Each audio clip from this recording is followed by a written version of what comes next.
దసరా ఉత్సవాలు అక్టోబర్ 6వ తేదీ ఆదివారం దసరా శరన్నవరాత్రిలో 4వ రోజు శ్రీ లలితా త్రిపుర సుందరీదేవిగా దుర్గమ్మ దర్శనం. 4వ రోజైన ఈ రోజు విజయవాడ దుర్గమ్మ ఆలయంలో దసరా సందడి ఎలా ఉందో తెలుసుకోవాలనుకుంటే ఈ వీడియో చివరి వరకు చూసేయండి. వీడియోని తప్పకుండా లైక్ చేయండి. Welcome to my channel. నేను లక్ష్మణ్ రామ్శెట్టి. వీడియోలోకి వెళ్లే ముందు మన ఛానల్ని సబ్స్క్రైబ్ చేసుకోండి. వీడియోని లైక్ చేసి షేర్ చేయండి. దసరా నవరాత్రిలో 4వ రోజు అమ్మవారి దర్శనానికి మధ్యాహ్నం 12 గంటలకి కెనాల్ రోడ్లోకి వచ్చాను. క్యూ లైన్ లోకి వెళ్దామని వినాయకుడి గుడి దగ్గరికి వెళ్దాం అనుకున్నాను. కానీ ఇక్కడ క్యూ లైన్ లో చూస్తే భక్తజనంతో మొత్తం క్యూ లైన్లన్నీ నిండిపోయి ఉన్నాయి. ఈ రోజు ఆదివారం కావడంతో భక్తులు అమ్మవారి దర్శనానికి భారీగా తరలి వచ్చారు. క్యూ లైన్లు వినాయకుడి గుడి దాకా ఇదే విధంగా నిండిపోయి ఉన్నాయి. ఇటువైపు నుంచి క్యూ లైన్ లో ఫుల్ గా జనం ఉన్నారని నేను కుమ్మరిపాలెం సెంటర్ వైపు క్యూ లైన్ లోకి వెళ్దామని అటు వెళ్తున్నాను.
చూశారు కదా అమ్మవారి దర్శనానికి భక్తులు క్యూ లైన్ లో ఎలా బారులు తీరారు. ఇదిగోండి ఇప్పుడు మనకు కనబడుతుంది కదా, ఈ క్యూ లైనే కుమ్మరపాలెం సెంటర్ వైపు నుంచి వస్తుంది. ఇప్పుడు నేను ఆ క్యూ లైన్ లోకి వెళ్ళబోతున్నాను.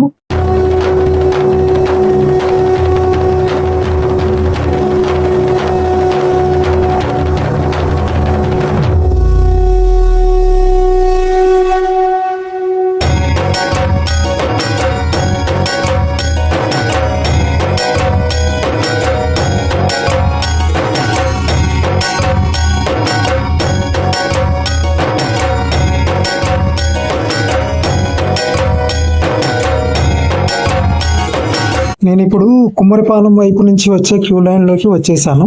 ఇటువైపు నుంచి కొంచెం భక్తుల రద్దీ కొంచెం తక్కువగానే ఉంది, అందుకనే నేను ఇటువైపు నుంచి క్యూ లైన్ లోకి వచ్చాను. వినాయకుడి గుడి వైపు నుంచి వచ్చే క్యూ లైన్ లో ఎక్కువ రద్దీ ఎందుకు ఉంటుందంటే, వేరే ప్రాంతాల నుంచి ట్రైన్స్ లో బస్సుల్లో వచ్చే వాళ్ళు వినాయకుడి గుడి వద్ద ఉన్న క్యూ లైన్ లోకి వెళ్తారు.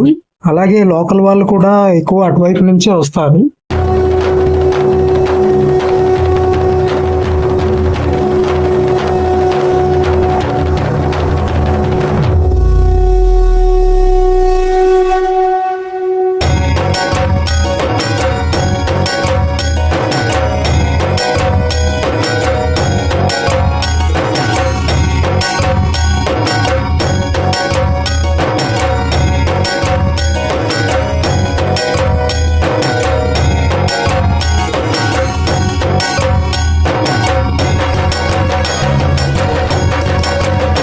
కృష్ణానదిలో దుర్గాఘాట్ దగ్గర హంసవాహనం తయారవుతుందండి. విజయదశమి రోజు ఈ హంసవాహనం పైన తెప్పోత్సవం నిర్వహిస్తారు. శ్రీ దుర్గా మల్లేశ్వర స్వామి వార్లు ఈ హంసవాహనంపై కృష్ణానదిపై విహరిస్తూ భక్తజనులను కరుణిస్తారు. ఇప్పుడు నేను క్యూ లైన్ లో టోల్ గేట్ దగ్గర గల వినాయకుడు మరియు కామధేను అమ్మవారి టెంపుల్ దగ్గర ఉన్నాను. ఇక్కడ ఉన్న కామధేను అమ్మవారు శ్రీ లలితా త్రిపుర సుందరి దేవిగా భక్తులకు దర్శనమిస్తున్నారు. ఇప్పుడు మనం క్యూ లైన్ లో ఘాట్ రోడ్డు మీదుగా ఇంద్రకీలాద్రి కొండపైకి వెళ్ళిపోదాం.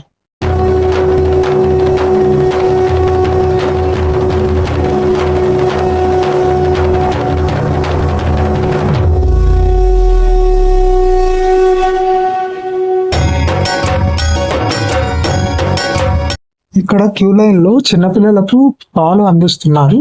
ఇది చాలా మంచి విషయం అనే చెప్పాలి, ఎందుకంటే చిన్నపిల్లలతో వచ్చే వాళ్ళు క్యూ లైన్ లో చాలా ఇబ్బంది పడుతూ ఉంటారు. క్యూ లైన్ లో వాటర్ ప్యాకెట్లు మరియు హాఫ్ లీటర్ వాటర్ బాటిల్స్ కూడా భక్తులకు అందిస్తున్నారు. కొంతమంది భక్తులు వాటర్ ప్యాకెట్లు వాటర్ బాటిల్ తీసుకొని కొద్దిగా తాగేసి ఆ క్యూ లైన్ లో అలా పడేస్తున్నారు. అలా చేయడం కరెక్ట్ కాదని నా ఉద్దేశం.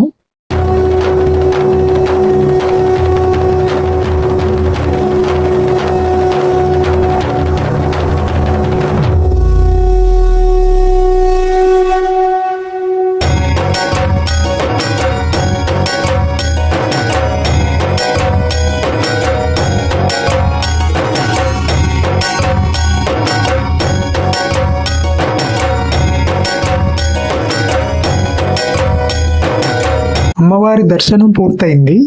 ఈరోజు అమ్మవారు శ్రీ లలితా త్రిపుర సుందరి దేవిగా దర్శనమిస్తున్నారు. త్రిపురాత్రయంలో రెండవ శక్తి శ్రీ లలిత అమ్మవారు. దేవి ఉపాసకులకు ఈమె ముఖ్య ఉపాస దేవత. త్రిగుణాతీతమైన కామేశ్వర రూపం ఈమె. పంచదాసాక్షరి మహామంత్రం అధిష్టాన దేవతగా లలితా త్రిపుర సుందరిని ఆరాధిస్తారు. చెరుకుగడ, విల్లు, పాశాంకుశులను చేతధరించి కుడివైపున లక్ష్మీదేవి, ఎడంవైపున సరస్వతీదేవి సేవలు చేస్తుండగా లలితా త్రిపుర సుందరీ దేవి భక్తులను అనుగ్రహిస్తుంది. ఓం ఐం హ్రీం శ్రీం శ్రీ మాత్రే నమః. ఓం శ్రీ లలితా త్రిపుర సుందరీ దేవినే నమః. దర్శనం పూర్తయి కిందకి దిగిన తర్వాత మహామండపం ఎదురుగా అన్నప్రసాదం ఏర్పాటు చేశారు. ఈరోజు దర్శనం చాలా టైం పట్టింది. 12 గంటల క్యూ లైన్ లోకి వెళ్ళాను. ఇప్పుడు టైం 3:30 అయింది. బాగా ఆకలి వేస్తుంది. నేను కూడా వెళ్ళి అన్నప్రసాదం స్వీకరించాను. చాలా బాగుంది భోజనం. దసరా ఉత్సవాల సందర్భంగా ఇక్కడ నిత్యాన్నదానం ఇక్కడ ఏర్పాటు చేశారు. ఉదయం 10 గంటల నుండి ఇక్కడ అన్నప్రసాద వితరణ జరుగుతుంది.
ఈ వీడియో ఇంతటితో పూర్తయింది. వీడియో చివరి వరకు చూసిన వారందరికీ ధన్యవాదాలు. వీడియో నచ్చితే మన ఛానల్ ని సబ్స్క్రైబ్ చేసుకొని పక్కనే ఉన్న బెల్ ఐకాన్ ని యాక్టివేట్ చేసుకోండి. అలాగే వీడియోని లైక్ చేసి మీ ఫ్రెండ్స్ అండ్ ఫ్యామిలీస్ కి షేర్ చేయండి. Thank you.